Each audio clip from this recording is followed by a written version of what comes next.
Bonjour à vous. 4 blocages qui nous empêchent d'aimer et d'être aimés.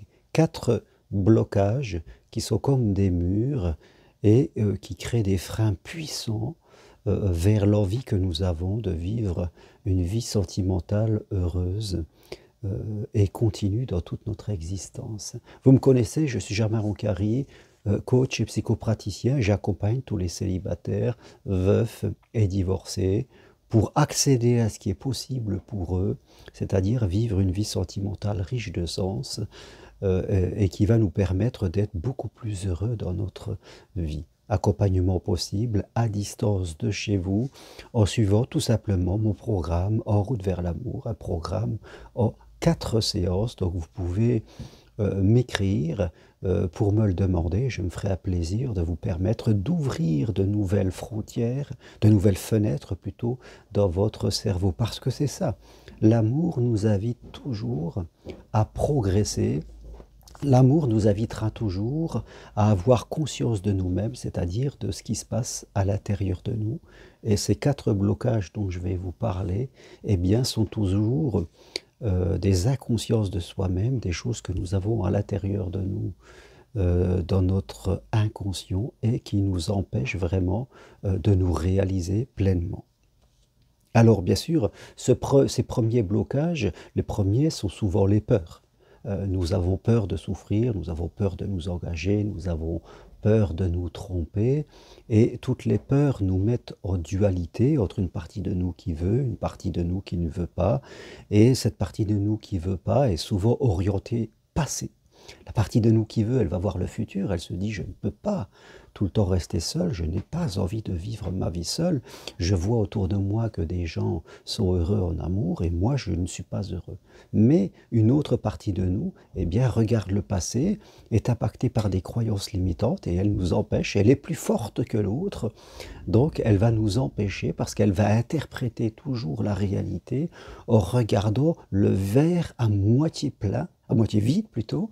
Elle va regarder les dangers, elle va interpréter les dangers et elle risque de les attirer à elle. Donc les peurs irrationnelles, les peurs qui n'existent pas, ce sont des peurs qu'il y a juste dans votre tête, eh bien qui sont le premier des blocages qui vous empêche d'aimer, d'être aimé.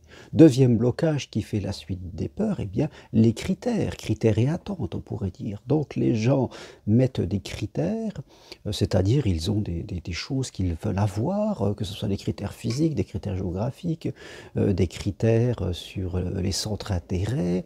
Donc les gens ne se demandent pas plutôt ce qu'ils peuvent apporter en amour, ils attendent que l'autre correspondent à leurs critères et souvent cela pour éliminer les peurs, pour réduire les peurs, mais partant du principe que dès qu'on commence à vouloir enfermer l'amour dans une boîte, eh bien, il aurait tendance à être le contraire de nos critères, eh bien, forcément, ça ne marchera pas et ça va venir encore amplifier les peurs. Oui, les critères sont là pour nous protéger normalement et malheureusement, cela fait effet contraire.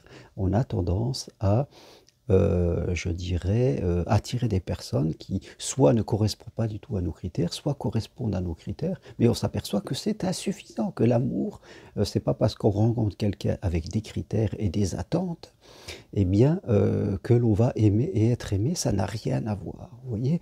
À attendre que l'autre porte nos critères, il y a un côté un peu passif. J'attends, et voilà le deuxième blocage qui est fait pour eh bien, réduire nos peurs, mais qui, en quelque sorte, ne fait que les amplifier. Troisième blocage, eh bien, les habitudes. Quand je suis seul et peut-être parfois depuis pas mal d'années, donc j'ai mes petites routines à moi, mon inconscient est habitué à tous ces petits train-train. Ce petit train-train, il m'ennuie, il me fait peur aussi parce que je vois que mon monde est en train de se refermer. Je m'aperçois que les années passent, que je vieillis et je perçois que si je continue comme ça, eh bien je vais finir vieux garçon ou vieille fille et je n'ai pas envie de finir ma vie ainsi. Mais l'amour m'invitera toujours à changer mes habitudes et là, bien sûr, il va y avoir une résistance et j'attends que l'autre corresponde à mes critères et peut-être qu'il vienne s'insérer dans mes habitudes, comme ça je n'ai pas la peine de besoin de changer quelque chose. Partir d'un état où on est célibataire et dans un état où on va être à deux, eh bien nous demande de changer nos habitudes et bien sûr ça crée de la résistance. Mais cette résistance, on l'accepte, c'est juste le passage d'un pont entre une île et une autre. Il y a quelques petites turbulences, n'exagérons pas le danger que nous allons faire, il n'y a pas de danger. On sait vers quoi on veut aller, il y a un changement d'habitude.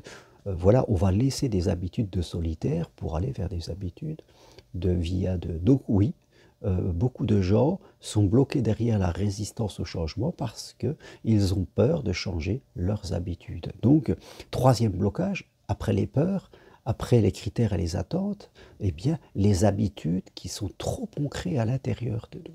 Et le quatrième blocage qui va se nourrir, je dirais, de ces trois autres, eh bien, ça va être l'ambivalence. Je suis quelqu'un d'ambivalent, c'est-à-dire le ni oui ni non. Je suis coincé dans un espace sans vie, entre une partie qui veut, une partie qui ne veut pas. Je suis plutôt, donc je perds ma spontanéité, je suis quelqu'un qui est plutôt en mode observateur. Dès que je rencontre quelqu'un, ça y est, je suis un observateur, je mentalise, je me pose beaucoup de questions, je cherche des choses qui ne vont pas. L'autre, bien sûr, le ressent. Et faites compte, on va passer un rendez-vous à s'observer tout simplement. Vous voyez, il y a beaucoup d'échecs au premier rendez-vous parce que les gens arrivent eh bien, impactés par ces quatre choses, les peurs, les attentes et critères, les habitudes, l'ambivalence. Donc ils sont en mode observateur et ils vont toujours trouver quelque chose qui ne va pas, puis ils vont dire, bon ben j'attends le suivant. Hein. Attendons que vraiment la bonne personne, c'est qu'il soit parfaite, arrive, et bien sûr, cela n'arrive jamais parce que l'amour nous demande d'être constructeurs d'un bonheur à deux. Nous allons être deux personnes qui ont peut-être entre 40 et 60 ans, voire plus, ou voire moins, et qui ensemble vont se croiser à un moment de vie.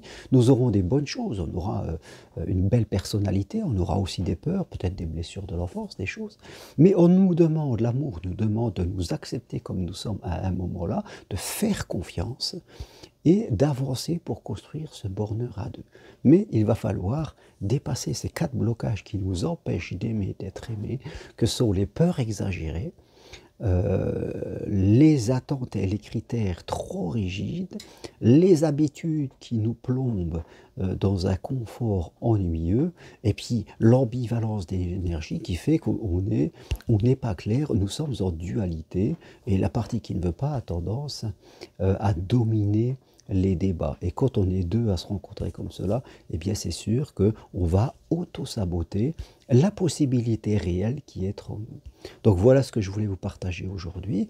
Eh bien il va falloir faire un travail sur vous, conscient, inconscient aussi, je veux dire pour vous reprogrammer de l'intérieur. C'est ce que je vous propose de faire avec moi en suivant mon programme En route vers l'amour. Et croyez-moi que tous les gens qui le suivent, eh bien, font des bons, je dis bien, dans leur évolution. Ils ont ce courage, ayez ce courage, même si votre mental vous dit qu'il ne faut pas le faire, eh bien, votre conscience à vous, votre conscience supérieure va vous dire vas-y, parce que l'amour, c'est important d'investir sur soi et d'investir sur l'amour, et plutôt que d'investir sur la peur et d'investir sur la solitude. C'est votre choix, vous avez deux routes. Hein. Soit on ne peut pas ne rien faire.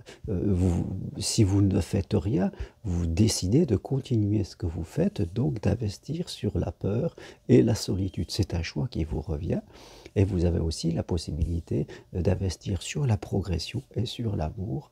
Voilà, nous avons tous le libre arbitre, vous le savez, et nous pouvons tous décider.